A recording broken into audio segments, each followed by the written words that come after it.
창세기 16장 1절부터 16절입니다. 구약성경 창세기 16장 1절부터 16절입니다. 제가 여러분들을 위해 읽어드리겠습니다. 하나님의 말씀을 들으십시오. 아브라함의 아내 사레는 출산하지 못하였고 그에게 한 여종이 있으니 애굽 사람이요 이름은 하갈이라.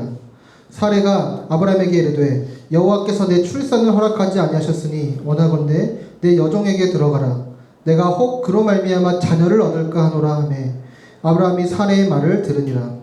아브라함이 아내 사레가 그 여종 애굽 사람 하갈을 데려다가 그 남편 아브라함에게 첩으로 준 때는 아브라함이 가나안 땅에 거주한 지 10년 후였더라. 아브라함이 하갈과 동침하였더니 하갈이 임신하매 그가 자기의 임신함을 알고 그의 여주인을 멸시한지라. 사레가 아브라함에게 이르되 내가 받는 모욕은 당신이 받아야 옳도다.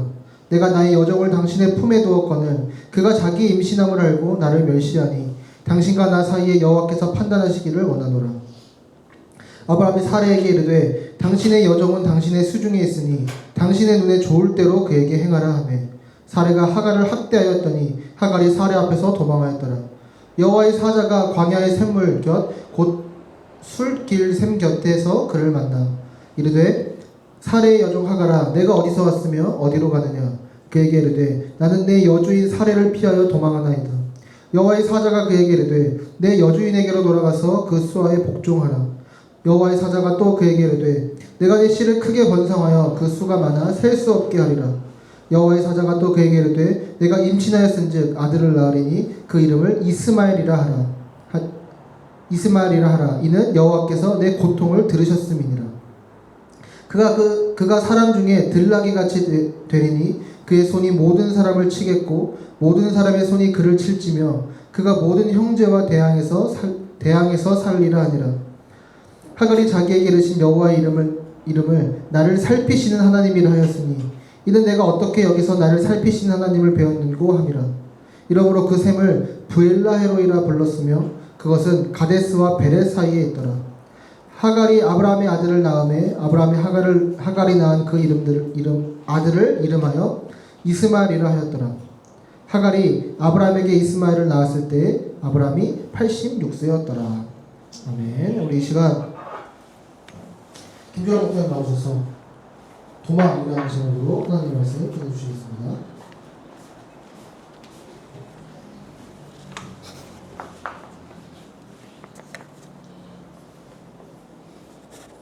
네, 안녕하세요. 일단 제 소개를 하자면 저는 김주람 목사고 전주에서 이제 막 백수가 된 목사입니다. 떨리네요. 제가 이제 다른 교회에서 설교한 것도 처음이고, 그리고 사실 여기 또 건희 형이 피아노 치는 것도 거의 10년 만에 본 것 같거든요. 되게 옛날 생각도 나고, 또 여기 훌륭하신 한 목사님께서 좀 애매한 관계예요. 은사라고 하기도 그런데 그 동네 형이라고 하기도 그렇고, 그런 애매한 관계 앞에서 이제 설교를 하려다 보니까 좀 떨리기도 하고 어색하기도 하고, 그리고 이제 제가 정장을 입고 올까 고민을 많이 했거든요. 근데 이제 또 나름 정장을 안 입고 해보고 싶어가지고 또 이기에다 하고 안 입었는데, 근데 그 와중에 정장은 안 입었는데 또 원고는 종이로 뽑아왔어요. 이게 참 어쩔 수 없이 전주 사람이라 시골 사람이라 그런 것 같습니다. 여튼 그래서 이 시간 또 함께 하나님의 말씀 나눌 때 또 많은 은혜가 있었으면 좋겠고, 또 앞에서 좀 이상한 소리를 하더라도 너그러이 들어주셨으면 좋겠습니다. 왜 앞에 이렇게 주저리 말하냐면 제가 한 목사님보다 잘하는 게 딱 한 가지 있거든요. 뭐냐면 설교를 짧게 하는 거예요. 그래서 오늘 설교가 짧을 것 같아서 이렇게 하는데, 그래서 함께 살펴보도록 합시다. 그래서 계속해서 지금 창세기 이 아브라함의 내용을 보고 있는 걸로 알고, 그래서 이번 본문도 이어서 16장 본문을 함께 살펴보고자 합니다. 그래서 저번에 보셨을 때 아마 이제 하나님이 아브라함에게 믿음의 확신을 가질 수 있도록 언약을 맺은 장면을 보았을 겁니다. 근데 오늘은 이제 이 아브람이라는 사람 대신에 하갈이라는 새로운 주인공이 나타납니다. 이 아브라함이 하나님과의 언약을 다시 한번 맺은 후에도 이 상황이 크게 달라진 건 없었습니다. 이 본문 1절을 보시면 이 아브라함이 아내 사레는 출산하지 못하였고라고 기록합니다. 아브라함과 사레에게는 여전히 아이가 없었습니다. 하나님의 약속에도 불구하고 그 약속이 언제 이루어질지 몰랐고 또 그들의 믿음은 다시금 흔들리게 됩니다. 그렇게 아내인 사레는 인간적인 방법을 택하게 되는데 이 하나님께 아들을 언제 주실 거냐고 물어보는 것이 아니라 애굽에서 데려온 여종인 오늘의 주인공 하갈이라는 사람을 통해 아들을 갖길 원합니다. 사레는 하나님이 자신의 출산을 허락하지 않았다고 혼자 생각했습니다. 사실 허락하셨겠지만 믿지 못한 거죠. 그래서 아브라함에게 자신의 여종과 관계를 맺고 아이를 만들라고 아브라함에게 말합니다. 이러한 방법은 그 고대 근동 사회에서 엄청 특이한 상황은 아니었습니다. 아들을 갖지 못하게 되면 그때 당시 여종이나 아니면 첩을 들여서 이 아이를 갖는 방법들을 사용하기도 했습니다. 그럼에도 그들은 하나님께 기도하지 않았고 또 아브람도 그저 아내가 시키는 대로 그 여종이었던 하갈과 동침하게 됩니다. 인간은 그러한 방법을 당연히 물론 사용할 수도 있겠지만 그들의 방법에는 하나님이 없었습니다. 아브람도 사레도 그저 빨리 아들을 갖고 싶다는 마음만 한 구석에 자리 잡고 있던 것입니다. 당연하게도 이 하나님이 없는 그 인간의 방법은 문제를 불러일으킵니다. 이 하갈은 임신을 했고 아이를 가진 것이 이제 자신에게 권력이라고 생각했습니다. 자신의 주인인 사레를 멸시합니다. 아이도 못 낳는 여자라고 무시했을 거고 이제 사레가 아닌 자신이 아브라함의 아내가 되어야 한다고 생각했을지도 모릅니다. 아브라함이 그냥 평범한 사람이 아니라 그 부와 명예와 이 사람들을 거느린 꽤 잘 나가는 사람이었기에 하갈의 어깨는 더더욱 높이 올라갔을 것입니다. 한마디로 이 여종이었던 하갈은 교만해져서 자신이 사레의 자리를 차지할 수 있을 거라고 착각한 것입니다. 그럼 이제 그런 하갈의 이 모습을 보던 사레는 어떠했을까요? 당연히 화가 났겠죠. 여종이 나를 무시하는 것도 화가 났고 또 그냥 하갈이 아이를 가졌다는 것도 화가 났을 것입니다. 그리고 무엇보다 자신은 아이를 갖지 못한 게 이 아브라함의 문제가 있던 것이 아니라 자신이 문제였나 보다라는 생각이 이 하갈을 괴롭게 했을 것입니다. 그래서 아브라함에게 가서 말합니다. 내가 받는 모욕은 당신이 받아야 옳도다. 내가 나의 여종을 당신의 품에 두었거늘 그가 자기의 임신함을 알고 나를 멸시하니 당신과 나 사이에 여호와께서 판단하시기를 원하노라. 이 사례는 자신이 하갈에게 받는 모욕의 책임이 아브라함에게 있다고 말합니다. 그리고 사례를 지금 저대로 내버려 둘 수 없다고 이야기하는 것입니다. 사례는 자신이 하갈에게 받는 그 모욕, 다시 말하면 내가 하갈이 저러고 있는 꼴을 못 보겠으니까 죽이든 살리든 당신이 내 눈앞에서 치워버리라는 것입니다. 근데 아브라함은 아내인 사레의 이러한 말에 무심하게 대답합니다. 이 아브라함도 문제예요. 하나님이 그 쪼개진 고기 사이로 지나가는 것을 보았음에도 이 시간이 지난 지금 그 사실을 까먹어 버린 것처럼 행동합니다.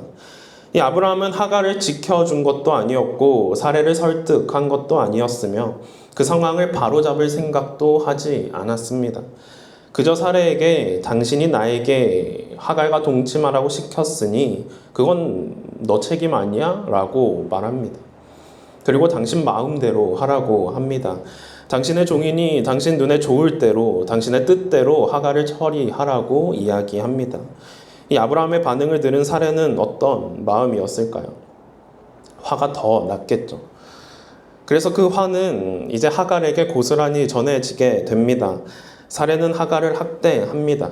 이 성경에 자세한 내용은 나오지 않지만 그냥 단순히 못 살게 군 것 이상으로 하갈은 더 이상 그곳에서 살지 못하겠다고 느낄 만한 학대를 사레로부터 받습니다. 그래서 하갈은 이제 도망치게 됩니다. 아브라함의 집을 떠나서 이제 자신의 고향인 그 애굽을 향해 도망치게 됩니다. 근데 하갈은 자신이 애굽에 무사히 도망치리라고 생각하지는 않았을 것입니다. 당시 이제 여성 혼자서, 그것도 임신한 여인이 이 머나먼 길을 떠난다는 것은 말이 안 되는 일이었고, 또 도망칠 때 뭐 다른 사람들과 같이 나온 것도 아니었을 테고, 그렇다고 뭐 여행할 만한 짐을 충분히 챙겨서 나온 것도 아니었을 테고, 그냥 그곳이 싫어서, 내가 더 이상 학대받기 싫어서, 내가 거기서 살 수가 없어서 그냥 당장 도망친 것입니다. 그리고 그 도망이 이제 자신을 죽게 만들 수도 있다는 사실을 아마 잘 알고 있었을 것입니다. 가는 길에 강도를 만나든 뭐 어떠한 나를 해칠 수 있는 요소들이 너무나도 많았다는 것을 알았을 거고, 어쩌면 그냥 차라리 죽게 되면 다행이라고 생각할 수도 있는 이 다른 험한 꼴을 당할 상황이라는 것도 알았습니다. 그러니 하갈이 이제 아브라함의 집에서 도망친 것은 사실은 그냥 차라리 거기서 살 바에 죽는 게 낫겠다라는 마음을 가진 것입니다. 이 사람들은 도망치고 싶어 합니다. 인생을 살아가면서 우리들은 무언가로부터 도망치고 싶을 때가 있습니다. 이 누군가는 어떤 학업이나 성적으로부터 도망가고 싶을 수도 있고, 이 다른 사람들과의 관계, 그 인간관계로부터 도망치고 싶을 때도 있습니다. 또 누군가는 돈으로부터, 이 가난으로부터 도망치고 싶을 수도 있고, 어쩌면 누군가는 자신의 가정으로부터 도망치고 싶을 수도 있습니다. 이 사례는 자신이 아이를 못 낳는 그 상황으로부터 도망치고 싶었고, 아브라함은 자신에게 주어진 그 약속이 당장 내 눈에 나타나지 않는 그 상황으로부터 도망가고 싶었습니다. 물론 저와 여러분이 정말 차라리 죽었으면 하는 그러한 도망을 뭐 경험해 보셨을 수도 있고, 아직 경험해 보지 못했을지라도 우리는 그냥 이 상황을 벗어나고 싶다는 마음을 가질 때가 많았을 것입니다. 그런데 사실 그 모든 것으로부터 우리가 도망가고 싶고 또 벗어나고 싶다라는 마음을 가질 때 솔직히 대부분 그 마음 가운데에 하나님이 없습니다. 왜냐하면 우리가 선택하는 대부분의 도망은 사실 결국 우리가 하나님으로부터 도망가고 싶은 마음이기 때문입니다. 이 도망까지는 아니더라도 우리는 하나님으로부터 벗어나고 싶어 합니다. 이 하나님이라는 존재가 우리를 괴롭힌다고 생각하기도 합니다. 하나님의 뜻이 내가 원하는 것이 아니라고 생각할 때도 있고, 그리고 그 뜻이 당장 나타나지 않아서 혹은 내 눈에 보이지 않아서 이럴 바에는 그냥 하나님으로부터 벗어나고 싶어 할 때도 있습니다. 이 아브람처럼 기근 때문에 이 애굽으로 도망가기도 하고, 또 아내를 누이라고 거짓말을 해가지고 위험에서 벗어나고자 하기도 하며, 사례처럼 자신의 여종을 통해 아이를 당장 갖고자 하기도 합니다. 하나님의 뜻을 올바로 보지 못하고 그분의 약속을 기억하지 못하고 자신이 원하는 대로 선택하게 되는 것입니다. 하나님이랑 점점 멀어지게 되는 거죠. 그렇게 하갈처럼 자신의 교만함을 선택해 하나님의 뜻과 멀어지고, 그냥 그 상황에서 벗어나고 싶고, 나를 이렇게 만든 그곳에서, 즉 하나님의 뜻에서 벗어나 우리는 다시 애굽으로 돌아가고 싶은 것입니다. 그리고 그 대가가 설령 광야에서 죽는 것일지라도 우리는 도망을 선택하게 됩니다.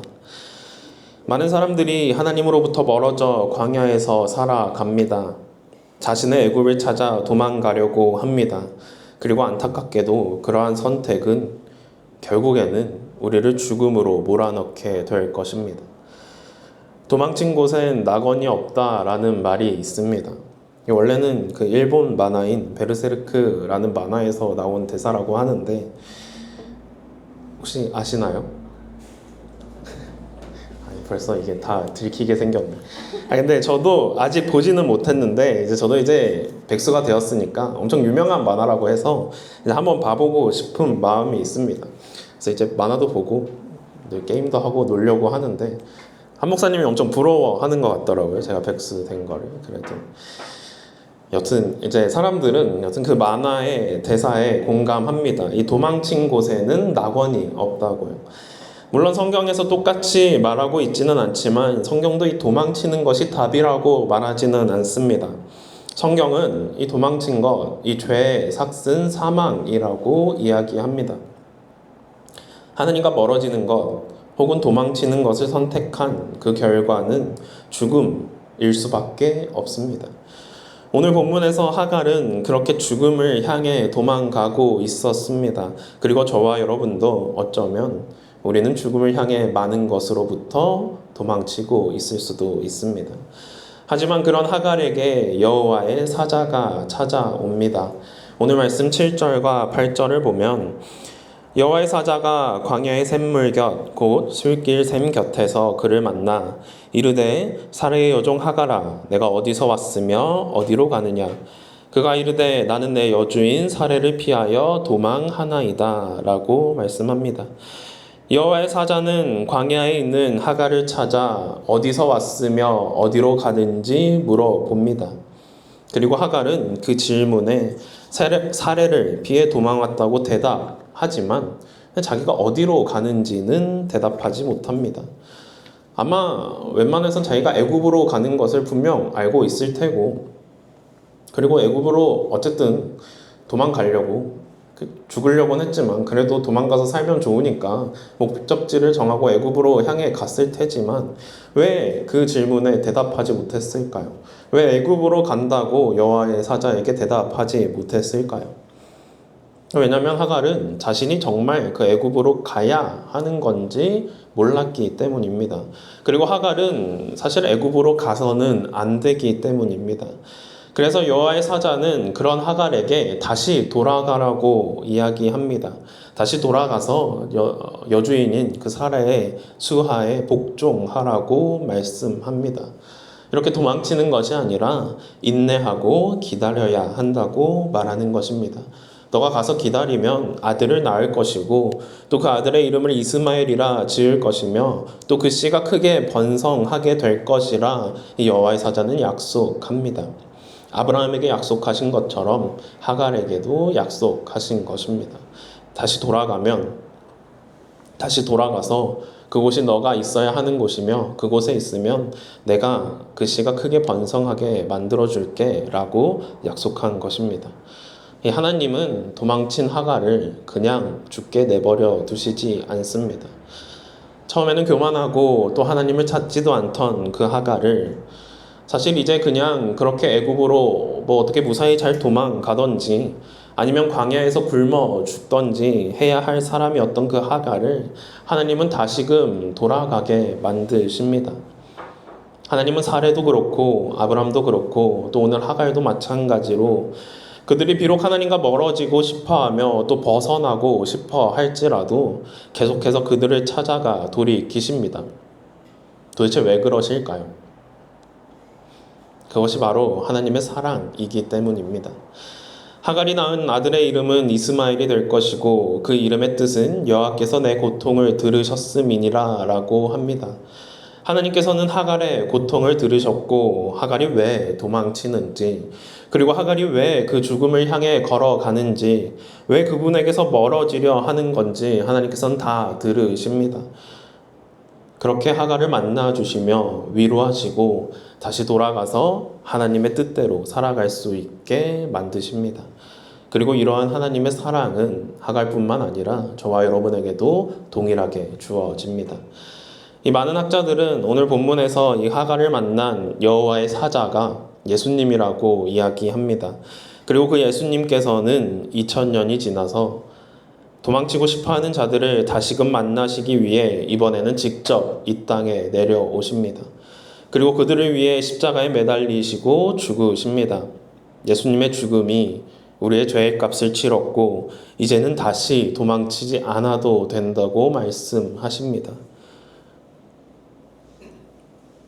우리는 이 복음을 다 알지만 사실 그럼에도 우리는 이 복음을 다 듣고 나서도 여전히 계속 도망가려고 합니다. 예수님의 제자였던 베드로도 마찬가지였습니다. 주는 그리스도시요 살아계신 하나님의 아들이라고 고백한 베드로는 예수님이 잡혀가시고 사람들이 자신에게 예수님을 아냐고 물어봤을 때 3번이나 부인하고 도망갑니다. 자기는 절대 예수님을 버리지 않겠다고 이야기한 베드로는 어떻게 보면 너무나도 쉽게 예수님을 버리고 도망가 버립니다. 예수님은 부활하신 후 그 도망간 베드로를 찾아가십니다. 이 요한복음 21장 15절을 보면 그들이 조반 먹은 후에 예수께서 시몬 베드로에게 이르시되 요한의 아들 시몬아 내가 이 사람들보다 나를 더 사랑하느냐 하시니 이르되 주님 그러하나이다. 내가 주님을 사랑하는 줄 주님께서 아시나이다. 이르시되 내 어린 양을 먹이라 하시고 라고 말씀합니다. 예수님께서는 베드로를 찾아가셔서 나를 사랑하느냐고 물어보십니다. 그걸 이제 3번이나 물어보시죠. 예수님은 도망간 베드로에게 복수하기 위해 찾아오신 것이 아닙니다. 3번 부인한 베드로에게 사랑하냐고 3번이나 똑같이 물어보시면서 그 너가 했던 말과 행동이 다르다고 비난하기 위해 찾아오신 것이 아닙니다. 이 베드로는 사랑한다고 3번이나 대답하면서 예수님이 나를 괴롭히려 오셨구나, 내가 잘못했던 것을 지적하러 오셨구나 라고 생각하지 않았을 것입니다. 그는 3번이나 예수님께 사랑한다고 대답하면서 정말 내가 예수님을 사랑하는 것보다 예수님이 나를 사랑하시는 것이 더욱 크구나 라고 다시 한번 느꼈을 것입니다. 예수님은 베드로를 사랑하셨고 자신을 쉽게 버린 사람을 찾아와 그럼에도 괜찮다고, 그래도 여전히 나는 너를 사랑한다고 말씀하시는 것입니다. 그리고 이제는 더 이상 도망치지 말고 이제는 나를 따르라고 내 양을 먹이라고 말씀하십니다. 예수님이 보여주셨던 것처럼 우리는 그분 안에 거하며 복음으로 살아가야 합니다. 물론 예수님께서도 도망치고 싶으셨던 적이 있습니다. 이 겟세마네 동산에서 기도하실 때 예수님은 자신에게 주어진 그 잔을 치우고 싶으셨습니다. 그곳에서 도망가고 싶었고 십자가로부터 도망가고 싶으셨을 것입니다. 그럼에도 그분은 하나님의 뜻에 따라 순종함으로 십자가에서 죽으셨습니다. 예수님이 도망치지 않으셨기에 베드로가 도망칠 수 있었고 하갈이 도망칠 수 있었으며 저와 여러분이 도망칠 수 있습니다. 사실 오늘 저는 여러분에게 도망치지 말라고 이야기하고 있는 것이 아닙니다. 물론 여호와의 사자도 그리고 예수님도 우리에게 다시금 돌아가야 한다고 말하지만 그럼에도 저와 여러분은 도망칩니다. 하지만 중요한 것은 그런 우리에게 찾아오시는 그 예수 그리스도의 사랑을 기억하길 바랍니다. 끝까지 우리를 지키시고 포기하지 않으시며 다시 찾아와 사랑한다고 말씀하시는 그 예수 그리스도를 믿으실 수 있길 바랍니다. 시편 139편에서 시인은 이렇게 고백합니다. 내가 주의 영을 떠나 어디로 가며 주의 앞에서 어디로 피하리이까. 내가 하늘에 올라갈지라도 거기 계시며 수월에 내 자리를 펼지라도 거기 계시니이다. 내가 새벽 날개를 치며 바다 끝에 가서 거주할지라도 거기서도 주의 손이 나를 인도하시며 주의 오른손이 나를 붙드시리이다. 이 시편의 고백처럼 하나님께서는 정말 우리가 어디에 있든지 어디로 가든지 하나님 안에 거하든 하나님으로부터 도망치든 내가 하늘에 있든 지옥에 있든 끝까지 우리를 인도하시며 주의 오른손으로 우리를 붙드실 것을 믿습니다. 하나님께서는 그런 분이십니다. 교만한 하갈이 자신의 여주인을 멸시함으로 그래서 괴롭힘을 당하고 도망쳤을 때 그냥 버려두시지 않고 하갈을 찾아오십니다. 교만한 우리가 여러 가지 상황들과 어려움 가운데 도망치고 또 하나님으로부터 멀어지고 싶어 할 때 하나님은 우리를 버려두지 않으시고 찾아오십니다. 그리고 사랑한다 말하시며 구원하십니다. 그것이 하나님이 가지고 계신 우리를 향한 사랑입니다. 그런데 그렇다고 이제 맨날 도망만 치고 있을 수는 없잖아요. 이제 그렇게 도망만 치면 안 되는 거니까 이 여호와의 사자는 하갈에게 돌아가 사라에게 복종할 것을 요구합니다. 하나님은 우리에게 인내를 요구하십니다. 당연하게도 인내하지 못하는 우리를 사랑하시지만 그럼에도 우리를 인내하게 만드시고 그 인내를 이룰 수 있길 원하십니다. 왜냐하면 그 바울이 말한 것처럼 환난은 인내를, 인내는 연단을, 연단은 소망을 이루기 때문입니다. 우리에게 소망이 있을 때 하나님의 사랑이 우리 마음에 있음을 알게 될 것이고, 그리고 그 마음은 우리가 인내함으로부터 시작될 것입니다.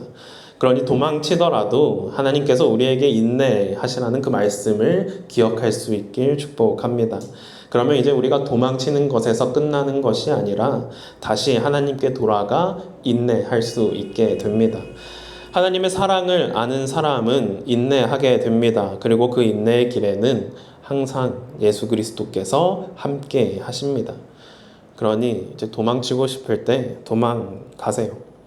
세상의 무언가로부터 또 하나님으로부터 도망가고 싶다면 도망가도 됩니다. 대신 도망간 우리를 찾아오시는 하나님을 기억하길 바랍니다. 그리고 찾아오신 그 하나님을 무시하지 않고 만날 수 있기를 바랍니다. 그래서 다시 우리가 하나님께로 돌아갈 수 있기를 축복합니다. 그 다시 찾아온 예수님을 베드로가 모른 척 했더라면, 혹 자신이 예수님을 부인한 게 창피해서, 아니면 예수님에게 했던 그 기대들이 무너진 것에 화가 나서 내가 다시는 예수님을 보지 않겠다고 무시했더라면 베드로는 아마 물고기를 제대로 잡지도 못하는 그냥 그저 그런 어부로 남았을 것입니다. 그러나 베드로는 예수님의 사랑에 감사했고 또 그 사랑에 반응했으며 다시금 예수님의 물음에 대답하며 예수님을 사랑한다고 고백했습니다. 저와 여러분도 베드로와 같이 행동하기를 바랍니다. 도망친 곳이 어디든 하나님이 계십니다.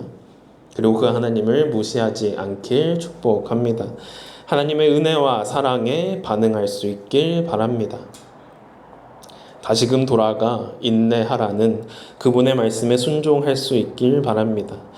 여러분을 너무나 사랑하셔서 그곳이 어디든 끝까지 쫓아오시는 그 하나님의 사랑을 경험하며 그분께 나의 삶을 맡길 수 있기를 축복합니다. 우리의 도망을 충분히 이해하시며 우리의 죄를 또 해결해 주시고 언제나 우리와 함께 하시는 그 예수 그리스도를 바라보며 살아갈 수 있는 저와 여러분이 되기를 축복합니다. 제가 아까 맨 처음 소개할 때 이제 백수라고 소개했는데 사실 자세한 이야기는 나중에 이제 밥 먹으면서 해도 되긴 하지만 저도 어떻게 보면 도망치는 거예요. 도망치는 겁니다. 어떻게 보면 교회로부터 도망치는 거기도 하고 하나님으로부터 도망치는 거기도 합니다. 3년 정도 이제 거기서 사역을 했었는데 당연히 기쁘기도 하고 행복하기도 하며 또 하나님의 말씀을 전하고 하나님의 일을 하는 게 좋지만 그것이 맞지만 갑자기 도망가고 싶더라고요. 근데 하필이면 도망가는 그때 딱 이 말씀을 보게 되었는데 감사했던 것 같습니다. 제가 도망가기로 마음 먹은 그 순간에도 하나님께서 나와 함께 하신다는 것이, 하나님께서 도망간 나를 다시금 붙들러 오신다는 그 사실이 좀 이기적이지만 개인적으로는 위로가 되었던 것 같습니다. 그리고 사실 그 위로는 그 하나님의 사랑에서부터 온다고 생각합니다. 그래서 여기에 계신 여러분들도 또 우리가 언제든 하나님으로부터 멀어지고 싶을 때, 또 하나님을 가까이 하는 게 어려울 때 하나님의 그 사랑을 다시금 기억하며 하나님께서 우리를 찾아오시는 그 사랑을 경험할 수 있기를 바랍니다. 그리고 그 사랑을 통해서 다시금 하나님께 돌아가 하나님을 찬양하며 예배할 수 있는 여기에 계신 저와 여러분 모두가 되기를 축복합니다. 우리 시간 함께 찬양하길 원합니다. 사랑한다 말하시네 함께 찬양하시면서 주님께 나아가도록 합시다.